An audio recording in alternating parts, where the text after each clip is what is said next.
Hallelujah. विश्वास योग्यता का मतलब क्या है? आज परमेश्वर हम सबसे, इवन बच्चों से भी, बड़ों से भी, पति से, पत्नी से, माता पिता से, सबसे चाहता विश्वास योग्यता। तो वो विश्वास और विश्वास योग्यता में अंतर है। कोई बताएगा विश्वास का मतलब क्या है? जिस पर आप विश्वास करते हैं, राइट? आशा की वस्तुओं का निश्चय, अंदर की वस्तुओं का प्रमाण, जो इब्रानियों अध्याय 11 में लिखा हुआ है। जब आप किसी पर विश्वास करते हैं, ये विश्वास दर्शाता है। लेकिन जब लोग आप पर विश्वास करते हैं, ये विश्वास योग्यता दर्शाता है। आप और मैं विश्वास योग्य होना चाहिए। आज कलीसियाओं में, देश में, परिवार में, जगहों में इसकी कमी है। विश्वास में आ जाते हैं, लेकिन हमारे अंदर क्या कम हो जाता है? मेरे पीछे बोले, प्रभु मुझे विश्वास योग्य बना। परमेश्वर मुझे आप विश्वास योग्य बनने में मेरी सहायता करें। आमीन। स्वर्गीय पिता प्रभु जी, मैं आपका धन्यवाद करता हूँ। मैं धन्यवाद करता हूँ सामर्थ्य पिता, आपके अनुग्रह के लिए, आपकी कृपा के लिए प्रभु जी। मैं धन्यवाद करता हूँ एक बार दोबारा प्रभु, आपने अपनी उपस्थिति में, अपनी कलीसिया में आने का मौका दिया। पिता आपसे प्रार्थना है, मुझ पर आप अनुग्रह करें और मेरी सहायता करें, ताकि जो वचन मुझे आपने दिया है और जिस वचन के लिए मुझे आपने प्रोत्साहन दिया है कि मैं इस वचन को तेरे लोगों तक पहुंचाऊं, तो स्वर्गीय पिता मेरी प्रार्थना मुझ पर अनुग्रह करें, ताकि मैं आपके वचन को वैसे ही बता सकूं जैसा आज आप उसे चाहते हैं, और वैसे ही तेरा वचन तेरे लोग आज सुने जैसा आप चाहते हैं, यीशु मसीह के नाम से।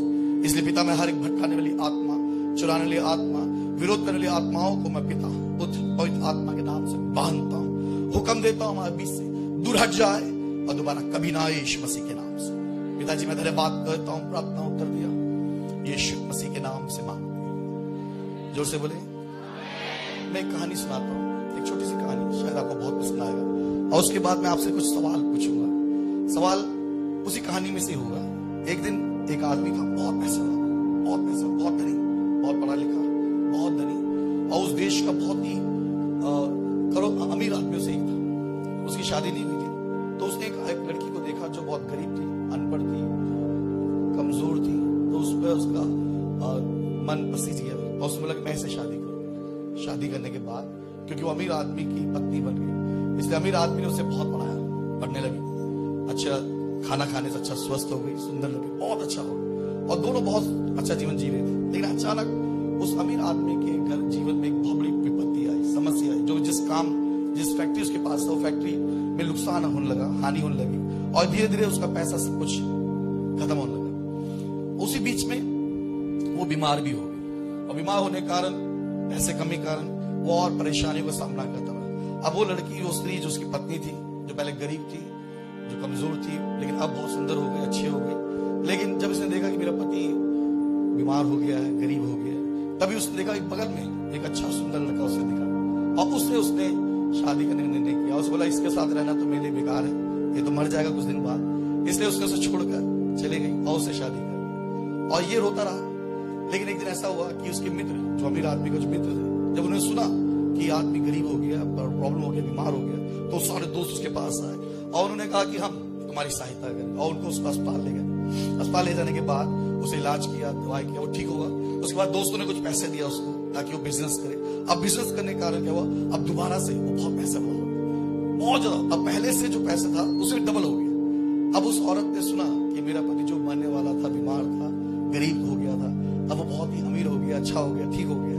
अब इसने सोचा कि मैं वापस उसके पास जाऊं, और उसके पास वो गई, रोने लगी, मुझे माफ कर दो, मेरी गलती, मुझे उस लड़के ने बहका दिया था, मुझे ऐसा कर दो, मुझे माफ कर दो। अब प्रश्न यहाँ पर है, उस पुरुष को क्या करना चाहिए? क्या करना चाहिए उस पुरुष को? उस स्त्री ने, जिसने बीमार अवस्था में, गरीबी अवस्था में सब कुछ छोड़ के चले गई, और ये वही आदमी है जिसने उसे उसकी मदद की थी जब वो खुद गरीब थी, उसे उठाया, जगह उठाया, संभाला। अब ये औरत उसके पास आती तो उसे क्या करना चाहिए? दो चीज कर सकता है, एक या तो माफ करके उसे, तो भी सही है, दो उसे मना कर सकता है, तो अभी आदमी क्या है? सही है। प्रश्न ये है, क्या उस स्त्री ने अपने पति के साथ सही किया था? क्यों? क्योंकि अब वो स्त्री क्या गिनी जाएगी? वो स्त्री क्या गिनी जाएगी? विश्वास योग्य की दी जाएगी या अविश्वास योग्य की दी जाएगी? ओके, इस कहानी से हम क्या सीखते हैं? सुंदरता आएगी, चले जाएगी, धन आएगा, चले जाएगा, दोस्त आएंगे, चले जाएंगे, लेकिन अगर आप विश्वास योग्य हैं तो आप सदा आदर के योग्य गिने जाएंगे, आप सम्मानित गिने जाएंगे, क्योंकि आप कैसे हैं? विश्वास। लूका दिया 16:10 मेरे साथ देखिए यहाँ पर। हालांकि मेरे पास समय कम है, लेकिन मैं पूरी कोशिश करूंगा कि इस वचन के द्वारा बच्चों को भी, बड़ों को भी मैं एक चीज संदेश सुना दूं, एक बात आपके मन में बैठा दूं कि आप जहां भी हैं आप विश्वास योग्य रहें। आज बहुत से लोग विश्वास योग्य नहीं है। जब प्रॉब्लम होता है तो लोग भागते हैं, और जब प्रॉब्लम खत्म हो जाता है लोग छोड़ के चले जाते हैं। आज चाहे आप पति के रूप में हो, चाहे बच्चे के रूप में हो, क्या लिखा लूका 16:10 लिखा, जो थोड़े में देखो, एक्चुअली इसका स्टार बना हुआ सच्चे के पास, सच्चे को स्टार बना हुआ आपके बाइबल में।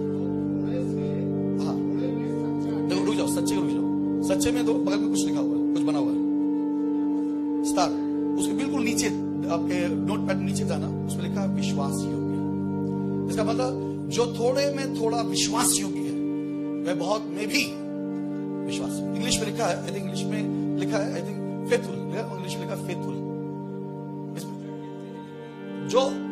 जो थोड़े से थोड़े में धर्मी है वह बहुत में भी अधर्मी है। जो थोड़े में धर्मी है वो बहुतों में धर्मी है, जो थोड़े में अधर्मी है वो बहुतों में भी कैसा है। यहां पर मैं चाहूंगा आप ये जाने कि जो लोग विश्वास योग्य थे वे आशीषित हुए, जो विश्वास योग्य नहीं थे वो आशीषित नहीं रहे। प्रभु यहां बताना चाहता है जो थोड़े में थोड़ा क्या है? विश्वास योग्य। अगर कोई आपको काम सौंपा गया है, हो सकता है आपको कैशियो बजाने का काम दिया गया और पास्टर लगे सुबह 7 बजे इधर पहुंच जाना, और आप 8 बजे पहुंचते हैं और पास्टर पूछते तुम लेट क्यों आए? उल्टा पास्टर बोला, पास्टर आप जानते मैं कितना बिजी हूं, मैं ऐसा हूं वैसा हूं, तो आप क्या बोलेंगे उसको? क्या पास्टर दोबारा काम देंगे आपको? क्यों? जो थोड़े में थोड़ा अयोग्य है वो सब में भी अयोग्य है, जो थोड़े में थोड़ा विश्वास योग्य है वो सब में भी कैसा है? आज परमेश्वर ऐसे लोगों की खोज कर रहा है जो क्या रहे? विश्वास योग्य। परमेश्वर सामर्थ्यों को नहीं ढूंढ रहा, परमेश्वर धनियों को नहीं ढूंढ रहा, परमेश्वर बुद्धिमानों को नहीं ढूंढ रहा, परमेश्वर ढूंढ रहा है उनको जो कैसे विश्वास योग्य। प्रश्न ये है, क्या आप अपने जीवन में विश्वास योग्य है कि नहीं? मैं कुछ भागों में आज के विषय को सारांश में बांटूंगा। पॉइंट नंबर 1, विश्वास योग्य लोग और उनके लिए आशीष है। विश्वास योग्य लोग और उनके लिए भरपूर आशीष है। मेरे पीछे बोले, परमेश्वर मुझे विश्वास योग्य बनने में सहायता करना, यीशु के नाम से, आमीन। पॉइंट नंबर 2, अविश्वास योग्य लोग और उनके धन। क्या बाइबल में आप जानते हैं ऐसे लोग थे जो विश्वास योग्य थे इसलिए वो आशीषित थे? बाइबल बताती है जब मूसा इस्राएल की अगुवाई कर रहा था, इस्राएल को लेकर चल रहा था, मूसा के कितने बच्चे बता? 2 बेटे उसके।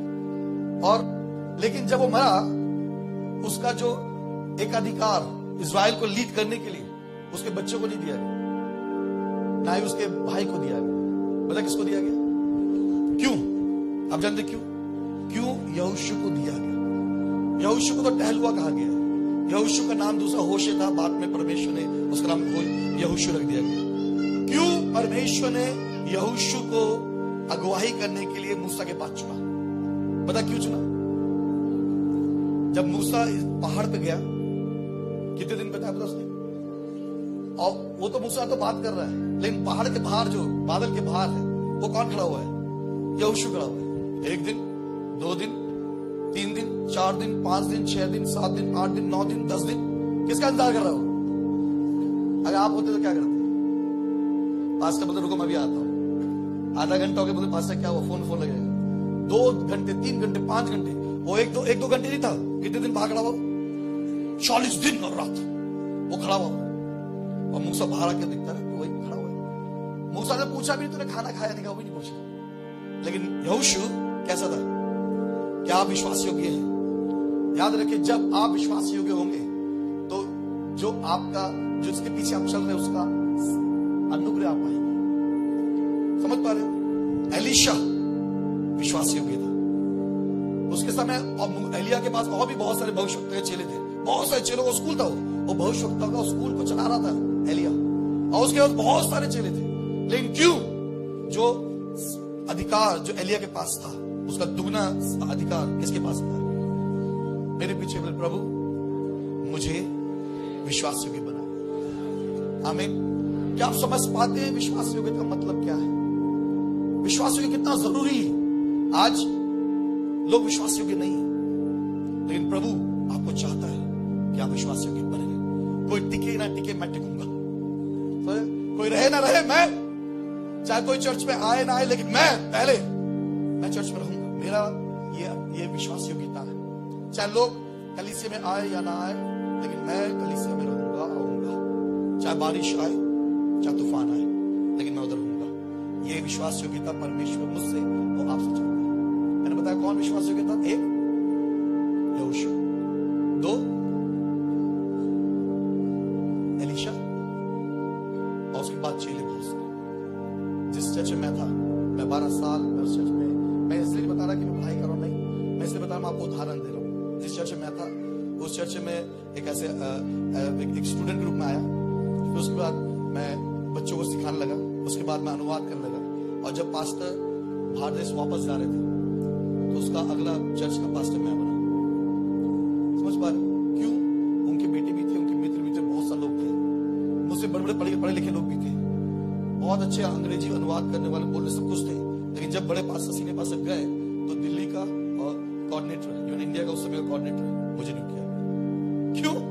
मैं ही नहीं बता रहा कि मैं कितना विश्वासी, मैं इसलिए बता रहा हूं कि यदि आप विश्वास योग्य रहेंगे, तो आप पद को ऊंचा पद पाएंगे, आप अपने जीवन में आशीष पाएंगे। आप अपने क्लास में अगर पढ़ाई कर रहे हैं, क्लास में, स्कूल में, अगर आप विश्वास योग्य रहेंगे, तो यू विल बी अपलिफ्टेड, आप ऊंचे किए जाएंगे। क्योंकि विश्वास योग्य लोग नीचे नहीं, ऊंचे बैठते हैं। हालेलुया।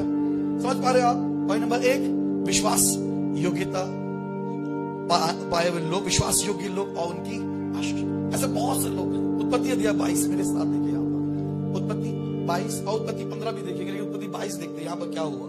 ये शायद कहानी आपको पता होगा। परमेश्वर ने अब्राहम की परीक्षा ली। बोला, अब्राहम जिससे तू प्रेम करता है, जिस लड़के से तू प्रेम करता है, उसको ले और कौन से पहाड़ पे ले जा? कौन सा चर्च हमारा? हाँ, इस चर्च पे ले जा, मोरिया पहाड़ पे ले, और वहां जाके तू क्या कर? बलि। पता क्या होता है? एक बच्चे को, एक बकरी को ले आता है, उसको गला खाता है, ये बलि होता है। और उसको उठाकर टुकड़े किया जाता है। टुकड़े करने के बाद उसके वेदी पर रखा जाता है और उसमें आग लगाया जाता है। अब प्रभु कह रहा, भेड़ नहीं, बकरी नहीं, बल्कि जिससे तू क्या करता है। हो सकता है आपने एक बहुत कीमती साड़ी खरीदा, बहुत कीमती साड़ी, और प्रभु कह रहा है इसको किसी को दे दे। क्या करेंगे आप? हो सकता है आपने घर खरीदा।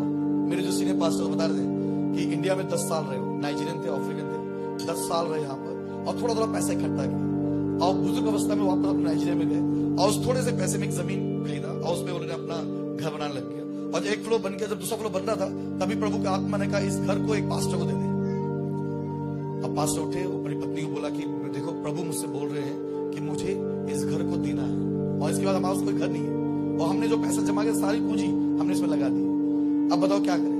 प्रभु का धन्यवाद, प्रभु की जो पास्टर की वाइफ थी, वो प्रभु कोई पास्टर थी, वो भी पास्टर सेवा करती थी, प्रभु काम करती। उसने ठीक है, प्रभु ने कहा दे दो। वो गए, एक पास्टर को बुलाया, जिस पास्टर को देने का बोला, प्रभु ने कहा ये आपको देने का। तो उसने पूछा, पास्टर आपको है नहीं, आपका कर पता नहीं, लेकिन हम किराए पर रहेंगे, लेकिन प्रभु ने कहा है, और मुझे किसके प्रति विश्वास योग्य रहना है? जोर से बोले, जोर से बोले। और उन्होंने पता क्या किया? वो चाबी को दी। मुझे कैसे पता? जब मैं नाइजीरिया के प्रोग्राम में तो बता रहे थे, बर्नार्ड, जब प्रभु आपसे कुछ मांगे तो प्रभु के प्रति विश्वास योग्य रहो, और जब तुम विश्वास योग्य रहोगे थोड़े में, तो प्रभु आपको बहुतों का अधिकारी बनाएगा। हालेलुया। जब तुम थोड़े में विश्वास योग्य रहोगे, तो परमेश्वर तुम्हें बहुत सारी वस्तुओं के ऊपर क्या बनाएगा? अधिकारी। फिर पास्टर बताया, जब मैं दे दिया, 3 महीने बाद उस देश का एक बहुत बड़ा क्या बोलते बिल्डर था, वो मेरे पास आया। बोला, प्रभु ने, वो भी प्रभु का दास था, सेवा प्रार्थना करने लग गया। बोला, प्रभु ने कहा है तुम्हें एक चाबी देने के लिए। चाबी क्या? बोला, बगल में 3 फ्लोर की मंजिल, वो तुम्हारी। वो घुटने में रो लगे, प्रभु आप बहुत महान। प्रभु कह रहा, मैं देख रहा था तुझे, तू थोड़े में थोड़ा क्या है? विश्वास योग्य है कि नहीं। इसे देख, जो वो घर बना रहे थे वो सब समझ लीजिए 1 लाख का था, जो घर मिल रहा था अगला तो 10 लाख का था। समझ पा रहे मैं क्या बता रहा था? जब परमेश्वर के प्रति आप विश्वास योग्य रहेंगे तो परमेश्वर आपके प्रति अधिक विश्वास योग्य है। पॉइंट नंबर 2, ऐसे लोग जो विश्वास योग्य नहीं थे, जो विश्वास योग्य नहीं थे उनके लिए क्या दंड? कौन से लोग थे बाइबल में जो विश्वास योग्य नहीं थे? ये लूका 16 में इस आदमी का जिक्र है। एक भंडारी था, वो भंडारी अपने काम में क्या नहीं था, इसलिए उसे क्या कर दिया गया? निकाल दिया, क्योंकि वो क्या नहीं था? विश्वास योग्य। क्या आप जानते हैं जो विश्वास योग्य नहीं होते, विश्वास कमाना बहुत मुश्किल है। विश्वास कमाना कि कोई आप पर विश्वास करे, सरली आप किसी विश्वास करेंगे क्या? सरली आप अपने घर का चाबी देके जाएंगे, भाई रख लो मैं थोड़ी देर में आता हूं, जाएंगे? किसको देके जाएंगे तिजोरी की चाबी?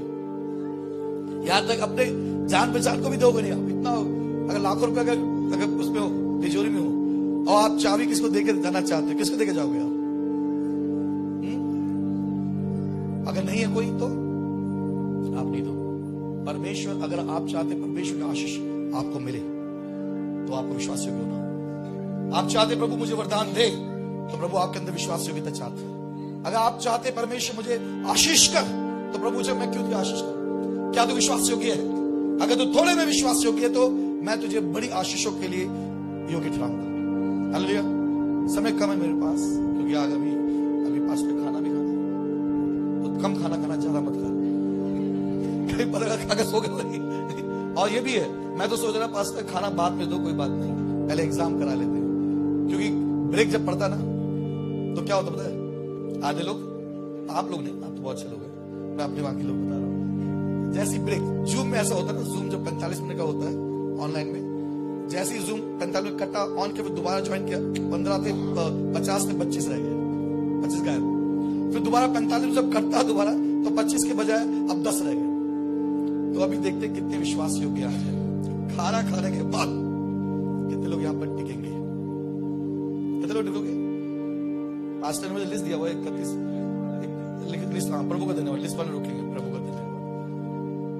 पॉइंट नंबर 1 क्या है? विश्वास लोग और उनकी आशीष। मैं बहुत सारा बड़ा पेपर लेके आया था, मैं अपने चर्च में 2-3 घंटे प्रचार कर रहा था, लेकिन लोग कहते नहीं कुछ, क्योंकि उनका पास्टर से और सुनते बैठते। पॉइंट नंबर 3, क्षेत्र विश्वास योग्यता। ऐसे कौन कौन से क्षेत्र है? Areas where you have to be faithful. ऐसे कौन कौन से क्षेत्र हैं जहां पर आपको विश्वास योग्य होना है? पहला मैंने बताया विश्वास योग्य लोग और उनकी आशीष। पॉइंट नंबर 2, अविश्वास योग्य लोग और उनके दंड। जब यहोदा इस्करियोती विश्वास योग्य नहीं था, थोड़े से दंड, उसका प्रॉब्लम क्या होता है? अपनी प्रेताई को खो दिया था। जब सफीरिया हनीनिया जब विश्वास योग्य नहीं थे, इसलिए उन्होंने अपना धन ही नहीं अपना जीवन भी खो दिया। क्यों? क्योंकि वो क्या नहीं थे? मेरे पीछे बोले परमेश्वर मुझे विश्वास योग्य हर क्षेत्र में बनाए। दोबारा, हे परमेश्वर मुझे हर क्षेत्र में विश्वास योग्य बनाए, यीशु के नाम से, आमीन। तो ये जो 9, 7, 9, 10 क्षेत्र है, मैं चाहता हूं बड़े ध्यान से सुनो। ये क्षेत्र आपके लिए, ये मेरे लिए भी, ये हम सबके लिए कौन कौन से क्षेत्र में हमें विश्वास योग्य रहना है। सबसे पहला विश्वास योग्य रहना है परमेश्वर के प्रति। प्रकाशित वाक्य 2:10, प्रकाशित वाक्य 2:10, मैं 5 मिनट में जल्दी खत्म करूंगा। प्रकाशित वाक्य 2:10 में लिखा है कि क्या लिखा है? अरे जो दुख तुझे झेलने हो उनसे मत डर,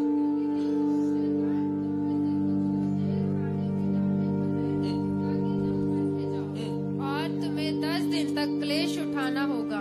प्राण देने तक विश्वासी रह तो मैं तुझे जीवन का मुकुट दूंगा। यानी कि परमेश्वर के प्रति चाहे सताव कितना भी आए, तकलीफ कितने भी आए, परेशानी कितनी भी आए, कठिनाई कितनी भी आए, आप परमेश्वर के प्रति क्या बने रहे? परमेश्वर को आप कभी ना छोड़ना, क्योंकि आप नहीं जानते कि कितनी आशीषों को आप और ज्यादा पाने जा रहे हैं। अब्राहम ने जब विश्वास योग्य रहा थोड़ी बातों में, बात बताया उत्पत्ति 22 में आगे पढ़ता है, लिखता है कि प्रभु ने उसे और आशीष करने का वायदा किया। यानी कि सबसे पहले हमें किसके प्रति विश्वास योग्य रहना है? परमेश्वर के प्रति, उसके वचन पढ़ने के प्रति, उसकी आज्ञा मानने के प्रति, उसे प्रार्थना करने के प्रति हमें क्या रहना है? दूसरा, पति पत्नी के प्रति विश्वास।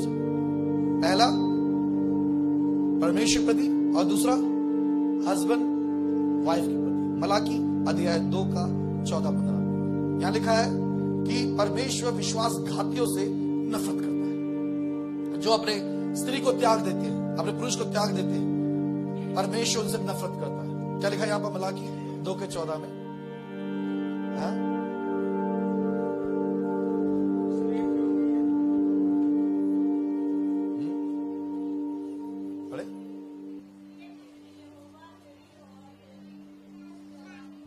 जवानी की संगनी और ब्याही हुई स्त्री के बीच साक्षी हुआ था, जिसका तूने विश्वासघात किया है। प्रभु का वचन बताता है सभी पति, कितने पति यहाँ पर है? 1 2, कुछ होने भी वाले हो, शादी होने भी वाली होगी, कुछ ऐसी भी जिनकी शादी होने वाली होगी। प्रभु यहाँ पर कह रहा है सभी पतियों को, सभी पत्नियों को। क्या कह रहा है? कि तुम एक दूसरे प्रति क्या रहो। हो सकता है कि आप सोचे कोई देख नहीं रहा, किसको क्या पता है, लेकिन प्रभु को जानता है। परमेश्वर जानता है, प्रभु की आंखें आप पर लगी। विश्वास योग्य किसके प्रति रहना में? एक परमेश्वर के प्रति, दूसरा पति पत्नी के प्रति, तीसरा अपने भाई बहनों के प्रति। अपने भाई बहनों के प्रति यदि जो आपने वायदा किया है किसी से प्रॉमिस किया है, उस प्रॉमिस को आपको क्या करना है? पूरा करना है, चाहे उसके लिए कितना भी नुकसान क्यों उठाना पड़े। एक, किसके प्रति विश्वास योग्य? 2, 3, 4 अपनी नौकरी के प्रति। कुछ लोग जाते हैं, आजकल तो वो निशान लगाना आ गया ना, जैसे एंट्री करते हैं निशान मारते हैं और जैसे वापस जाते हैं। लेकिन कुछ लोग और भी चालाक लोग हैं, लगा के भाग जाते हैं, नौकरी नहीं करते, काम नहीं करते ढंग से। कम से काम दिया गया वो काम करते नहीं, चाहे वो कोई भी नौकरी क्यों। लेकिन आपको नौकरी में कैसे रहना है? चाहे कोई आपको देख रहा है, कई बार ऐसा होता है ना, जब साहब होते तो सफाई बहुत अच्छी तरह करते, सब रगड़ रसोई, लेकिन जैसे साहब चला गया, पकड़ा फेंका, बैठ गया। बाइबल बताती है कि हमें अपने स्वामी नौकरी के प्रति हमें क्या रहना है? वफादार। इफिसियों में लिखा है 6 में कि हे नौकरों, तुम जब सेवा करते हो अपने स्वामी का, ये समझ कर नहीं, इवन कुलूसी में लिखा है 3 का 23 में लिखा है कि ये समझ कर ये सोच मनुष्य करते हो, बल्कि ये सोचो कि मैं प्रभु के लिए करता हूं कि इसके प्रति तुम्हारे लिए प्रतिफल मिलेगा। पॉइंट नंबर 1, 2, 3, 4, 5 अपने भेंटों के प्रति, अपने दशवांश के प्रति। बहुत से लोग जब तनख्वाह आता है दशवांश नहीं देते, ऑफरिंग नहीं देते, लेकिन आपको उसके प्रति क्या रहना है? जब आप थोड़े में थोड़े विश्वास योग्य हैं तो प्रभु आपको बहुतों में क्या बनाएगा? हालेलुया। सुनने वाले बोलो हालेलुया। ठीक है, जागने वाले बोलो हालेलुया। फिर सोने वाले क्यों बोल रहे थे हालेलुया? जागने वाले बोलो हालेलुया। आज हम क्या बात कर रहे हैं? प्रश्न ये है, क्या आप विश्वास योग्य हैं? क्या लोग आपको देख के कह सकते हैं कि ये विश्वास योग्य है? कौन सा क्षेत्र है? 1 परमेश्वर के प्रति, 2 पति पत्नी के प्रति, 3 भाई बहनों के प्रति, 4 नौकरी प्रति, 5 अपने। एक दिन क्या हुआ, एक आदमी था, अपने बेटे को एक बिस्कुट दिया, बड़ा सा बिस्कुट, बहुत महंगा बिस्कुट था, और उस बेटे को दिया। और बेटे को देने के बाद उस बेटे से बोला, बेटा मुझे थोड़ा दे दे इसमें से। तो बेटे ने क्या किया, अपना हाथ पीछे रख लिया, कह रहा मैं नहीं दूंगा। दिया किसने? पापा ने। क्योंकि पापा ये देख रहा था कि अगर ये देगा तो मैं और बड़ा सा पैकेट रखा मैंने, वो भी दूंगा, लेकिन मैं पहले चेक कर लेता हूं उसको। मैं एक छोटा सा बिस्कुट देके चेक करता हूं, अगर ये मुझे देगा वापस तो बड़ा सा पैकेट का बक्सा रखा हुआ है, ये भी मैं उसको दूंगा। और इसलिए पापा ने क्या किया, एक बिस्कुट दिया और बोला कि बेटा थोड़ा सा दे दे। और बेटे ने बोला मैं नहीं दूंगा, वो पीछे हुआ। पापा आगे बोला बेटा दे दे, वो पीछे जा रहा। और जब पीछे जा रहा था वहां पर एक कुत्ता बैठा हुआ था, कुत्ता एकदम देख रहा था, वो देख रहा था ये बिस्कुट मेरे पास लेके आ रहा। हालांकि पापा से वो बच्चा बिस्कुट छिपा रहा है, वो दे नहीं रहा। और पापा की इच्छा थी अगर ये देगा तो मेरे पास इसके लिए क्या रखा हुआ है? बिस्कुट रखा हुआ है। लेकिन बेटा क्या कर रहा है? और जैसे ही बच्चा कुत्ते के पास गया और कुत्ते ने बिस्कुट खा लिया, और बच्चा देखे है गया, ना तो खुद खा पाया, खुद पाया, ना पिता को दे पाया, और कौन ले गया? जब आप अपने दशवांश को नहीं देते तो कुत्ता मतलब कुत्ता ले जाएगा, मतलब शैतान ले जाएगा, और जो था वो भी खत्म हो जाएगा, और प्रभु आपको देगा नहीं। बता क्यों? प्रभु कहते थोड़े में विश्वास योग्य नहीं है, अब मैं इतना सारा अगर दे दूंगा तो ये सारा लेके भाग जाएगा, तो किसी को देगा नहीं। तो किसके प्रति विश्वास योग्य है मेरे ने? अपने पहला 1 2 3 4 5 6 अपनी कलीसिया के प्रति। वहां भविष्यवक्ता आ गया, सब भाग गए। यहां प्रोफेट आ गया, यहां भाग गया, यहां को हो गया, वहां चले गए। तो आप किसके प्रति विश्वास योग्य? अगर आप एक चर्च में टिक नहीं सकते तो आप कहीं नहीं टिक सकते। आप आज बहुत सारे बड़े बड़े प्रॉफिट आ रहे, बड़े भविष्यवक्ता आ रहे, तो हमें क्या करना है? हमारा चर्च होके जाना है? आवाज नहीं आ रही? संडे को 10 बजे 11 बजे चर्च है, वहां भी भविष्यवक्ता आ गया 11 बजे का, क्या करोगे आप? लेकिन लोग क्या करते हैं? आप तो नहीं, आप तो बहुत अच्छे लोग हैं, जैसे कोई भविष्यवक्ता वहां, फिर वहां एक चर्च टिकते नहीं, 10 जगह घूमते रहते, और एक समय आता सब चर्च छोड़ देते। मैं 20 साल से 22 साल 23 साल में सेवा करते हो गया, और मैंने ऐसे लोगों को देखा है, जो लोग एक कलीसिया में स्थिर रहते नहीं ना, वो किसी कलीसिया में स्थिर रहते नहीं। जो एक कलीसिया में विश्वास योग्य नहीं है, वो किसी कलीसिया के प्रति विश्वास योग्य नहीं रहते। कभी आज इस चर्च में, कल उस चर्च में, कल उस चर्च में, और घूमते रहते हैं। और एक दिन आता है उनके जीवन में, वो सब चर्च छोड़ देते, कहते सब बेकार है। आत्मिक दशा उनकी बहुत बुरी हो जाती है। तो मुझे और आपको प्रभु क्या आशा करता है, क्या चाहता है कि हमें किसके प्रति विश्वास योग्य है? चलो हम दोबारा मिटा देते हैं, दोबारा से। पहला, दूसरा, तीसरा, चौथा, पांचवा, छठा, सातवां, प्रभु के दास के प्रति। हालांकि दशवां में आता हूं, प्रभु के दास के प्रति आपको कैसे रहना है? जब प्रभु के दास ने आपको कुछ कहा, ये करना है, और वो पाएगा कि हाँ, जब वो पास्टर बात में देखते हो उसने ऐसा किया है जैसे मैंने कहा है। जब आप प्रभु के दास के प्रति विश्वास योग्य रहते हैं तो परमेश्वर की आशीष को पाते हैं। एलीशा एलिया के प्रति विश्वास योग्य था, यहोशू मूसा के प्रति विश्वास योग्य, पौल उसके प्रति तिमोती और तीतुस ये विश्वास योग्य थे, इसलिए उनको बड़ी सेवा दी गई। आज मेरी प्रार्थना है, परमेश्वर हम सबको यह आशा करता है कि हम हर क्षेत्र में क्या रहे? जोर से बोले विश्वास योग्यता, जोर से बोले विश्वास योग्य, जोर से बोले विश्वास योग्य। मुझे आप बनाए, मुझे आप बनाए।